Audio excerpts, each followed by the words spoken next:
Mes frères bien-aimés, par votre seule présence ce soir, vous témoignez de l'immense amour que vous portez à la croix. Et c'est pourquoi ce soir, je ne vais pas longuement parler comme tous les vendredis de carême. Que voulez-vous? La parole d'un homme, fût-il prêtre, ne peut pas rivaliser avec la puissance d'évocation de la croix. Et tout à l'heure, cette croix, nous allons la promener dans toute l'église, nous allons la fixer, nous allons peut-être même pleurer, que sais-je.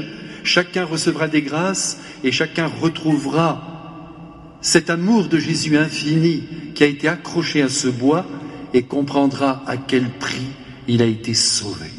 Mes frères bien-aimés, à chaque fois que nous perdons les pédales, que nous ne savons plus ce que nous devons faire, il faut saisir ce crucifix et il faut l'embrasser. Cependant, mes frères, si vous me le permettez, ce soir, je voudrais vous dire deux petites choses. Voyez, je vous avais déjà promis de ne pas parler longtemps et ça part mal. Mais enfin, je vais quand même vous dire ces deux petites choses. La première chose, je voudrais que vous la remarquiez avec moi, c'est que Jésus est extrêmement courageux.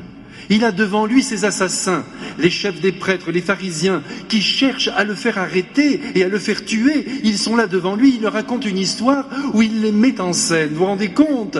Où il leur dit, regardez, Dieu mon Père a créé le peuple juif. Il a confié ce peuple à la garde de vignerons. C'est vous les prêtres, c'est vous les religieux. Lorsque les prophètes sont venus pour vous réveiller un peu parce que vous aussi, vous aviez perdu un peu les pédales, eh bien vous les avez tués. Et finalement, Dieu a décidé d'envoyer son Fils. Jésus aurait pu dire, vous l'avez devant vous. Il n'a pas dit parce qu'il n'a pas voulu insister, mais tout le monde l'avait bien compris. D'ailleurs, les pharisiens et les chefs religieux ont parfaitement compris qu'il s'agissait aussi d'eux, que le Christ parlait de leur personne et de leur perfidie. On envoie le Fils, dit Jésus. C'est mon Père qui a fait ce choix, et vous allez le tuer. Rendez compte, mes frères bien-aimés, comme Jésus est courageux. Et c'est une invitation qui est adressée à toute l'Église maintenant, puisque ce texte ce soir nous est donné. Aujourd'hui, du pape jusqu'au dernier des fidèles, tout le monde a entendu le même air. Et c'est un air d'audace, un air courageux, qui doit venir ensoleiller notre propre vie et nous donner un peu de force pour défendre la foi, là où nous sommes, mes frères bien-aimés. Je vous en supplie, auprès de vos amis, dans vos milieux professionnels, n'hésitez pas à dire que vous aimez le Christ. Et dites-leur que s'ils l'assassinent, avec leur athéisme, avec leurs petites idées, ils travaillent contre leur bonheur.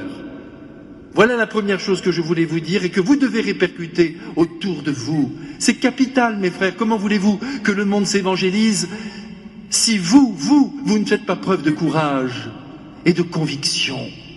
Il n'y a que les hommes convaincus qui sont écoutés. N'oubliez pas cela, mes frères. Nous ne sommes plus en temps de chrétienté où il suffisait de prier pour sauver la foi. Non, il faut aller plus loin. Il faut la dire cette foi, il faut la proclamer. Il faut dire la joie que nous avons de croire. Et renverser aussi les esprits qui s'opposent à Dieu et qui brisent leur propre bonheur. La deuxième chose, mes frères, c'est une petite précaution que je prends lorsque vous voyez cette histoire que Jésus nous a racontée. Elle est capitale. Écoutez-moi bien. Que ce soit bien clair, ce n'est pas le peuple juif qui a tué le Christ. Il faut faire attention parce que c'est là que l'antisémitisme peut prendre naissance. Attention, attention. Ce sont les chefs religieux et les pharisiens unis au gouvernement romain. Voilà la vérité. Ce sont eux ensemble. Les uns parce qu'ils étaient jaloux, ce sont les prêtres, et la jalousie sacerdotale c'est épouvantable. Les autres parce qu'ils avaient peur pour leur pouvoir, et c'est Pilate et toute sa bande. C'est ensemble qu'ils ont tué le Christ. Mais attention, ils ont été l'instrument de ce meurtre.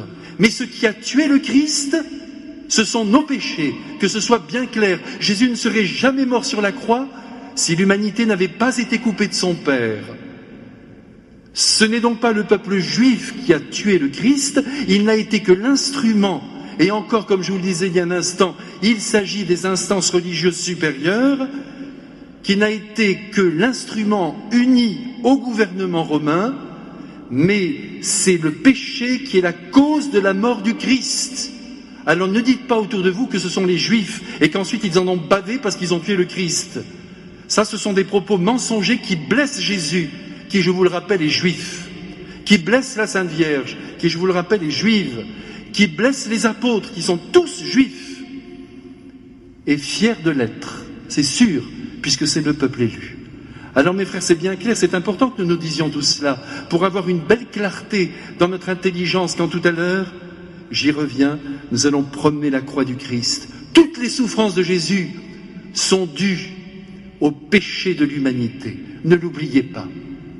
Gardons bien ça dans notre cœur et prenons la décision pour les quelques semaines qui nous restent avant que nous connaissions l'éblouissement de Pâques, prenons la décision de diminuer nos péchés.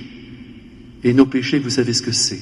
C'est le manque d'amour, c'est l'égoïsme, c'est le repli sur soi, c'est la méchanceté, c'est la haine, c'est la critique facile, c'est le jugement péremptoire.